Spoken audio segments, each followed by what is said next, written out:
habang hindi pa ho nagkakaroon ng solusyon yung mga binabanggit natin, ano po. Ngayon, ngayon linggo na ito, merong pagbibigay ng ayuda sa mga tsuper at saka sa mga operator ng mga public transportation. Fuel Tama. subsidy. Opo, fuel subsidy kung tawagin natin. Sa tingin nyo ba dapat magpatuloy po yan o dagdagan pa po natin yan?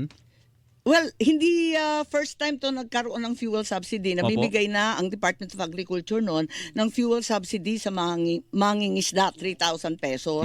Kaya lang, nagkakagulo sa ating listahan. Nung DOTR, nung panahon ng COVID, nagkaroon rin ng fuel subsidy. So talagang namimigay kapag emergency situation. Yun nga lang, eto nga, kinakailangan siguro ayusin yung pamimigay. Tulad ng lahat ng ayuda, hindi ako kontra sa ayuda, pero nauuwi sa listahan na kung minsan napupolitika at yung iba naman nakakalimutan samantalang sila naman talaga nangangailangan. Talagang awang-awa